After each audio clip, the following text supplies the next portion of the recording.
નમસ્કાર, જય હિન્દ, જય ભારત. હું યુવરાજસિંહ જાડેજા. જોવા જઈએ તો છેલ્લા ઘણા સમયથી જે જીપીએસસી છે એટલે ગુજરાત પબ્લિક સર્વિસ કમિશન, જે ગુજરાતની અંદર સારા વહીવટી અધિકારીઓ મળે તેના માટે એક્ઝામ કન્ડક્ટ કરતી સંસ્થા છે, જે એક બંધારણીય સંસ્થા છે. અને એ બંધારણીય સંસ્થાની અંદર જોવા જઈએ તો આજે જે બોર્ડ છે જેમાં કહી શકાય કે 7 સભ્ય અને એક ચેરમેન, તો આ બોર્ડ જે છે એમાં પૂરતું અત્યારે બોર્ડ પણ નથી, કારણ કે એક ચેરમેન છે અને એક સભ્ય છે. બાકી જોવા જઈએ તો 7 સભ્યની તો કમી છે, અને આ 7 સભ્યોની જે કમી છે ને એના કારણે ગુજરાતની અંદર અગણિત એવા ઇન્ટરવ્યુ છે કે જે અટકી પડ્યા છે. ઘણા લોકોએ ફેઝ 1 ની એક્ઝામ આપી દીધી છે, ફેઝ 2 ની એક્ઝામ આપી દીધી છે, પણ ઇન્ટરવ્યુના કારણે અટકી પડ્યું છે. એવી જ એડવર્ટાઇઝમેન્ટ જોવા જઈએ તો ગુજરાતની 47 નંબરની જાહેરાત આજે જોવા જઈએ તો 2 વર્ષ કરતા ઉપર સમય થઈ ગયો. 3 વર્ષ આ એક ભરતી માટે જોવા જઈએ તો સમય વીતી જાય છે, પરંતુ હજી સુધીના ઇન્ટરવ્યુ લઈ શકાણા નથી. કેમ? કારણ કે લેનારા કોઈ નથી. અને લેનારામાં જોઈએ તો અત્યારે 2 જ વ્યક્તિ છે, એક ચેરમેન એક સભ્ય. હવે એક ચેરમેન ને એક સભ્ય જો આ જે અત્યારે વર્તમાનની અંદર જે અટકેલા ઇન્ટરવ્યુ લેવાનું ચાલુ કરે ને તો લગભગ 15,000 જેટલા ઉમેદવારો છે કે જેના ઇન્ટરવ્યુ લેવાના બાકી છે. હવે આ 2 વ્યક્તિ જો ખાલી ઇન્ટરવ્યુ લેવાનું ચાલુ કરે ને તો 2 વર્ષ સુધી તો ખાલી ઇન્ટરવ્યુ જ ચાલે. આપણે એક સમય હતો કે જયારે જીપીએસસીના ઉદાહરણ અપાતા હતા.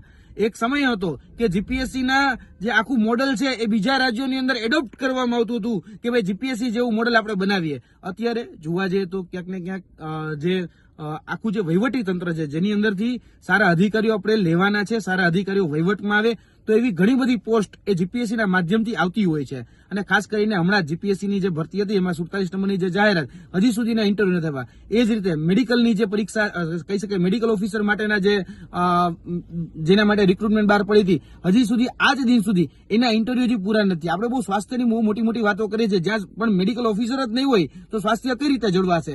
હમણાં જ તમે જોયું હશે કે ભાઈ 47 નંબરની જાહેરાત હોય કે પછી એન્જિનિયરિંગ નોન ટેકનિકલ ડિપાર્ટમેન્ટ કે ટેકનિકલ ડિપાર્ટમેન્ટની જે જાહેરાતો છે તો ઘણી બધી અટકી પડી જાય. અને ખાસ કરીને જો વાત કરવામાં આવે એડવર્ટાઇઝ નંબર 82 બરોબર 5,347 મેડિકલ ઓફિસર માટેના ઇન્ટરવ્યુ લેવાના હજી બાકી છે. એડવર્ટાઇઝ નંબર 83 તો કે ભાઈ 2310 કેન્ડિડેટોના ઇન્ટરવ્યુ લેવાના બાકી છે. ટોટલ 7,680 ઇન્ટરવ્યુ એનાઉન્સ થઈ ગયા છે, પણ મેડિકલની ટોપ પ્રાયોરિટી હોવી જોઈએ, પરંતુ અહીંયા ટોપ પ્રાયોરિટી જેને આપણે મેડિકલ માનીએ છીએ એના મેડિકલ ઓફિસરને આપણે ઇન્ટરવ્યુ નથી લઈ શકતા. આ રીતે જોવા જઈએ તો એન્જિનિયરિંગની તો કેટલી બધી પોસ્ટ છે. ખાલી એક ગણાવું છું એટલે જોજો જરાક.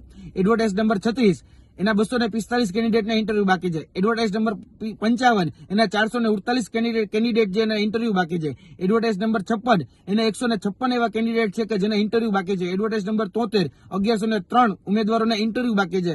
એડવર્ટાઇઝ નંબર 81 3,938 કેન્ડિડેટના જે કેન્ડિડેટ છે એના ઇન્ટરવ્યુ બાકી છે. આ રીતે જોવા જાવ તો કેટલી ટેકનિકલ અને નોન ટેકનિકલના લગભગ 15,000 વિદ્યાર્થીઓ ઇન્ટરવ્યુની વાકે એ ઉભા છે. અને આપણે વાત કરીએ છીએ ગુજરાતની અંદર ગુડ ગવર્નન્સની, પણ આ ગુડ ગવર્નન્સ આવશે કઈ રીતે? અને હમણાં થોડાક દિવસ પહેલા તમને બધાને ખ્યાલ હશે કે GARC નો રિપોર્ટ આવ્યો હતો, અને રિપોર્ટની અંદર એવું કહેવામાં આવ્યું હતું કે આ જે ઇન્ટરવ્યુ છે જેમાં 2 ફેઝનું એક્ઝામ હોય બરાબર, એ એક્ઝામ વિધિને 6 મંથની સુધી પૂરી થઈ જવી જોઈએ. અને જે 3 ફેઝની એક્ઝામ છે જેમાં ટાયર 1, 2 અને બાદ ઇન્ટરવ્યુ ટાયર 3 ની જે એક્ઝામ હોય એ લગભગ 1 વર્ષ સુધીની અંદર પૂરી થઈ જવી જોઈએ, પણ અહીંયા 3 વર્ષ થઈ ગયા હજી સુધી એ પરીક્ષાઓ પૂરી નથી થઈ. એટલે ક્યાંક ને ક્યાંક આ અંધેરી નગરી ગંડુ રાજા જેવું શાસન ચાલે છે.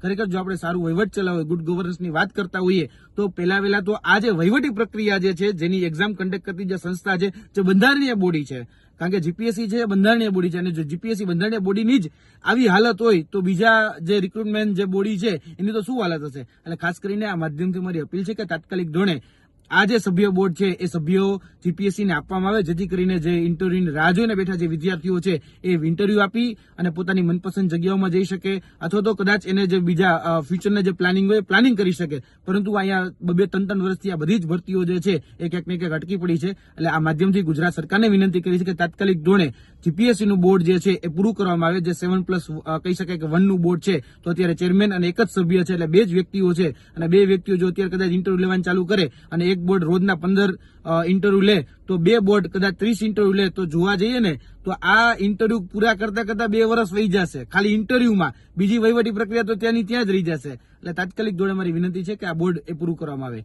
જય હિન્દ, જય ભારત.